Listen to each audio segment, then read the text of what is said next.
Yo, what's going on, internet? Today, let's talk spray paint because I know a lot of you have been wanting to get into sort of expanding your work and sort of getting bigger and to getting into street art and murals and everything. But one of the things that is a mystery sometimes is spray paint, or you sort of get spray paint and just don't know how to use it. You don't know too much about it. So I want to sort of demystify that mystery sometimes that we have about spray paint, especially if you're just getting into it, you never sort of used it at all, and sort of just break it down a little bit in terms of the brands and the cost and where to get it and the sort of different qualities, things like that. So that's what we're going to do today. Before we do that, make sure you like, subscribe, and hit that bell notification so that you're notified whenever I do videos like this. So let's get into it. So right now we're getting into spray paint, and one of the things we have to really realize is that there's a ton of different characteristics and different brands of spray paint. So we're gonna go through these today, and I'm just gonna share some of the brands that I have used in the past, the quality and some of the cost, things like that, so that you have a better idea about, when you're sort of looking for spray paint for your first mural or just to practice with, what do you need to get. But understand that there's a ton of different brands out there that I have not sort of had the pleasure of using, or I don't have here today. So I'll have a link in the description to some of those different brands and also some of these brands as well, so that you're able to sort of pick and choose whatever you want to. So when we talk about spray paint, we're sort of talking about the artist spray paint. And a lot of times when people just hear spray paint, they're thinking about sort of the industrial type here. And this is the type that you can get at Lowe's or Home Depot or your local hardware store.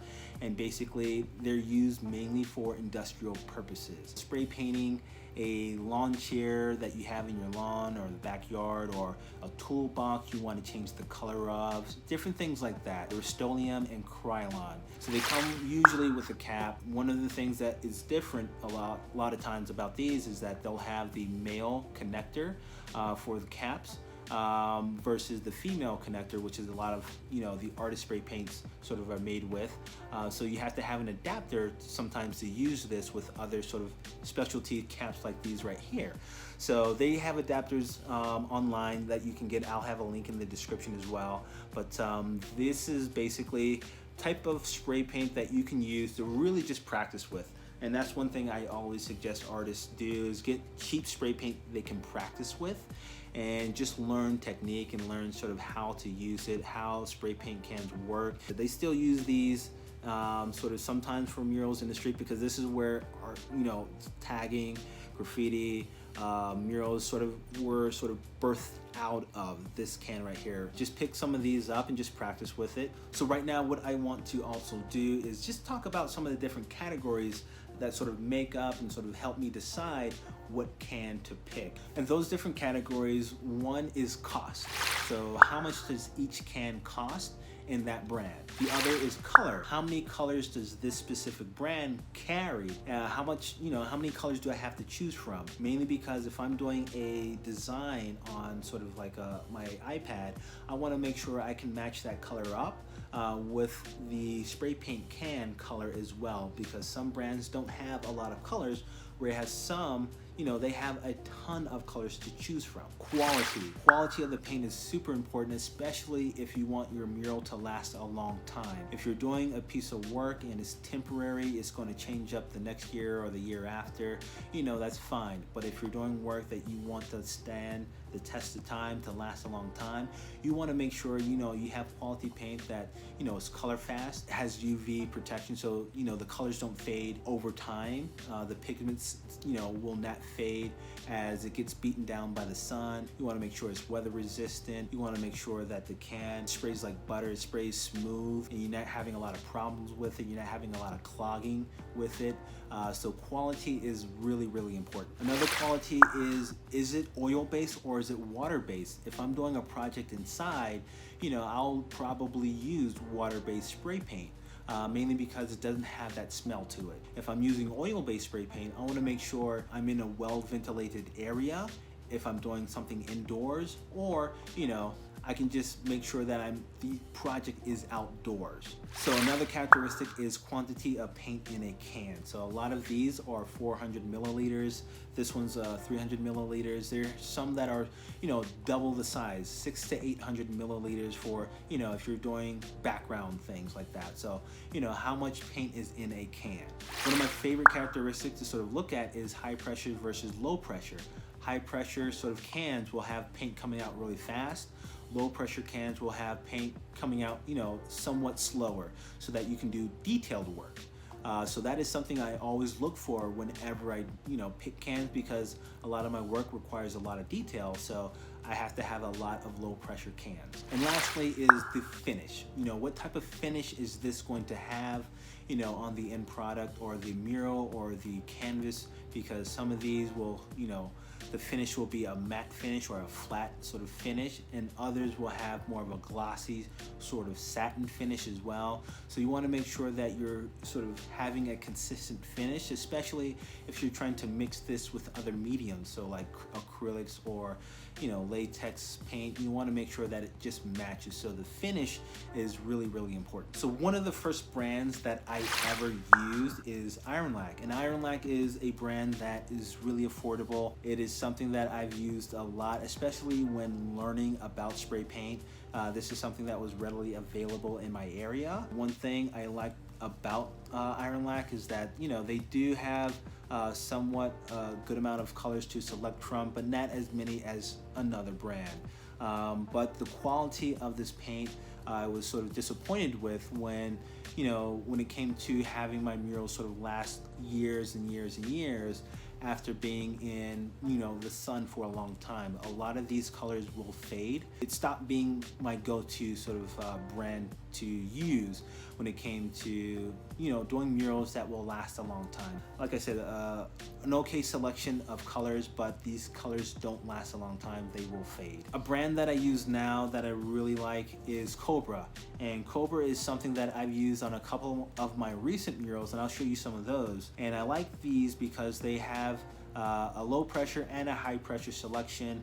And not only that, the sort of consistency of the brand is great, because once I spray something, I don't have to go back over and sort of keep trying to cover it up to get it more opaque. So the coverage is really good. That means it has quality pigment in there, and basically it comes out really smooth. There's not a lot of problems that I had with Kobra. It doesn't clog on me at all. It uses a ton of different caps, so that all my different caps will work on this brand right here. And like I said, it comes in low pressure and high pressure, so that if I need to do a lot of detailed work, I have a selection that I'll go to of their brand that is low pressure, and I'll basically use that for a lot of my detailed work. These are really affordable compared to the quality, so that's what I like about these. Another brand is Molotow. Molotow is great when doing fine art work. For me, I haven't had a lot of experience with it. I used it a couple of times. One thing I do like about Molotow is that some of their colors, like this one is called cadmium red, and cadmium red is a color that sort of matches up with sort of acrylics and oil paint. So if you're getting golden acrylic paints and you get the color cadmium red, because that's a very sort of common color, you can actually match it up with this spray paint. So if you're doing work on canvas and you want to translate that to the wall, you're able to get a color like this that sort of is able to match closely, not perfectly, but closely to what you have on a canvas. These are a little bit more expensive to use, more so than the Ironlak and the Kobra paints. One brand that I think a lot of artists will run into, especially if you're going to different places, is 94. 94 is readily available in a lot of different places, and 94 is great because for me it's low pressure, so I'm able to do a lot of detailed work, and not only that, it comes in a ton of different colors, so I'm able to get a lot of colors, and they have a few specialty sort of spray paint tied to the brand. So like this one right here is a transparent color, so it's not going to be opaque. I'm able to do maybe sketching with this one because I don't want my sketch lines to be really opaque. So they have a good line of colors in their transparent line, and they have a few fluorescent colors as well. So if you want to add fluorescent colors and sort of neon colors to your work, they have colors that they have in 94 that will be great for that sort of project. So 94 is something that's also affordable, a little bit more expensive than the Kobra where I am, but it's not as expensive as other colors like the Molotow. Montana Gold and the Montana Black. So the Montana Black is a high pressure spray paint, and Montana Gold is a low pressure spray paint. So these are the ones that I really go to the most, especially the Montana Gold. So if I can get colors in Montana Gold, this is where I go first. And not only that, it has a ton of colors, so I'm always excited to sort of use Montana Gold spray paint because I'm able to sort of quickly match colors from, you know, a design that I did in Procreate or on my canvas pieces to a color in the Montana selection. So Montana has a ton of colors that I love, and this one right here is great because I have techniques and processes that allow me to even lower the pressure even more, and the spray comes out like butter. It is like smooth and I love it, but it's a lot more expensive than some of these other brands right here. But this is a brand that you can get in a lot of different places because this is sort of the staple of a lot of sort of the mural scene or the street art scene. Based on where you are in, you know, a bigger market or a smaller market, it is something that will probably be a selection. So they'll always have Montana Gold before a lot of other sort of brands. So I love Montana Gold. So far, all of these have been sort of oil-based spray paint. So this one right here is actually a water-based spray paint. And this one right here, I'll have a link in the description to where you can get some of these. But I love these because of the water-based spray paints. This one right here is the best. There's another brand called Liquitex, which is water-based. And the one thing with water-based spray paint is that it doesn't last a long time if you're using it outside. So the colors sometimes fade a lot more than the oil-based spray paints. But this one right here, any water-based spray paint, it's a lot easier to use this indoors because it doesn't have that oil-based sort of toxic smell. So if you're doing an indoor project, the MTN Water-Based spray paint is one to actually use. They don't have a ton of different colors compared to, you know, something like the Montana Gold and the Black, but they have a good amount to sort of do what you need to do. And if you need to fill it in with, you know, some of these other colors, you can. But these are really, really great for any indoor projects that you're sort of doing. That way you can sort of spray and not annoy people with that sort of spray paint smell that sometimes will make you sick or other people sick or even get you high type of thing. So the MTN water-based spray paint is something that if you're doing something indoors and you're getting water-based spray paint, this is the selection to go to. They're sort of on the same sort of price range as the Montana Gold and the Molotow because these are a little bit more expensive because they're just not as in demand as some of these other colors. But this is something that if you're looking for, you know, water-based spray paint, you know, they should have a selection of the MTM colors in there. And most of these will have a flat or a matte finish, like I said before, but you know, the Ironlak will have more of a sort of satin, sort of glossy finish, and it will fade over time. So I like to sort of use, like I said, my favorites are the golden spray paint and the Kobras. So these are like my go-to paints that I use all the time, but I also have a lot of 94 because they're just readily available and they have a lot of colors as well. And like I said before, sometimes when you're sort of doing a project and you're trying to figure out, okay, what colors do I need?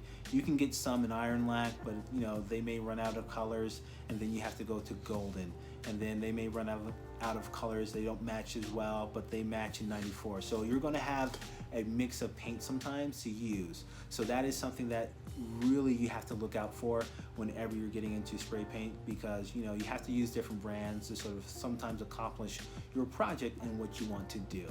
So the other half of a spray paint can is caps. That cap will dictate how a spray will come out of a can. So the caps cost between 45 cents to sometimes $5 depending on what type of cap it is. So my favorite caps that I use are for the Montana can, but you can use some of these caps on all of these different cans. So the Montana level caps are something that I sort of go to because they have a really wide spray and a really skinny spray. So this one right here is the smallest one. Basically, it's called a level 1, and it goes up from 1, 2, 3, 4, 5, and 6. And basically, as you sort of go down the line, they just get wider and wider and wider. So I'll do a lot of my detailed work with this level 1 cap. And then a lot of the fill-ins, things that I'll sort of like the bigger spaces where I just need to fill it in with paint, I'll use a level 6 cap right here. And basically this is something that, you know, I can do an entire project just with these. But there's so many different caps that, you know, I have access to, and sometimes I'll go to a place and they may not have these Montana caps, or they may run out, so I'll have to choose a different sort of brand or a different sort of cap. Some of them will, you know, do similar sort of patterns. Some like this, the chisel cap right here, or the calligraphy cap will basically do like a calligraphy sort of stroke. So there's like a little nozzle right here that you can turn to sort of angle the cap, you know, maybe from flat to maybe 90 degrees. So these caps are sometimes special. The needle cap will have like a little thin spray. You can do sometimes hair or sometimes splatter effect with this cap right here, depending on how you're trying to use the cap with the actual spray paint can. Different artists will sort of fall in love with their different caps and sort of stick to those caps. So like me, I stick to the level 1s, and sometimes this chisel cap and this calligraphy ghetto blaster cap right here, which I use, so it's pretty dirty.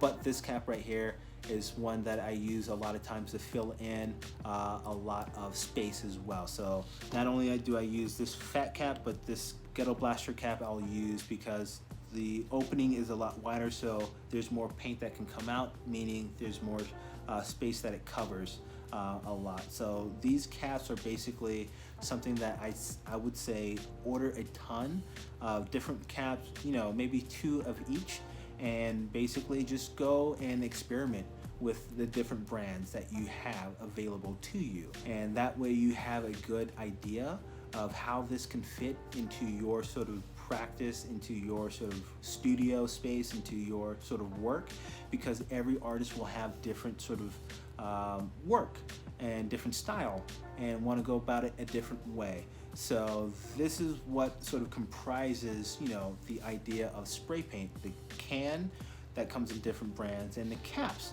that will be used on different brands. So now that you have an idea of sort of the spray paint can with the caps and sort of the idea of, you know, the quality and everything, I want to try to sort of educate you more on buying them. So, you know, you may not live in a large city that has a huge art scene, so there's an art store that carries all of these different brands. Sometimes you live in a small area, in a small town, where there may not be a store that sort of sells spray paint, or you may live in a city that has banned the sale of spray paint, because there's some cities that have banned the sale of spray paint, like Chicago or Milwaukee. Denver, you can get spray paint everywhere. So you may live in different places. So ordering online is something that's really big. There's 2 different shops that I go to, Spray Planet and Bombing Science. I'll have those links in the description below. But those 2 websites are places where you can get different brands of spray paint. You can get different packs of spray paint. You can get different sort of spray paint caps. You can get different sort of specialty accessories for the spray paint, gloves, whatever, you know, all these different sort of things that are involved with sort of using spray paint and doing murals and sort of canvas work. You can get on these different websites, and I've used them before, and they're really great when it comes to shipping and sort of the speediness of it. And basically those are 2 different places if you live in a small town, or if you live in a, you know, a bigger city but you just don't want to go to the store.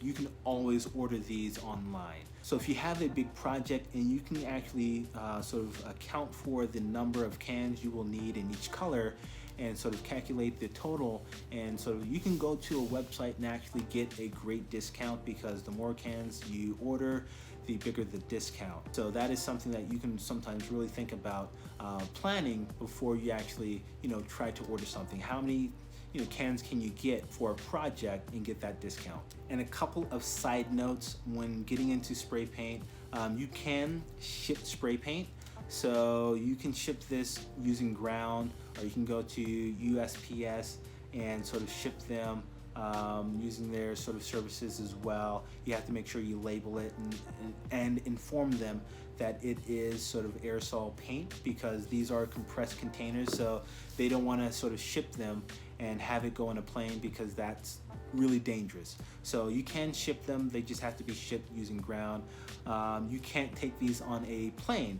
You can't put them in checked luggage as well. So you have to make sure, you know, if you're traveling to a place and you need spray paint, you either have to order it there or buy it there, or order it online and have it shipped to your destination. So that is something that I wanted to make sure that you guys knew that, because sometimes when you're thinking about doing projects in places outside of your local area, you have to figure out, okay, how do I get the spray paint that I like in that area?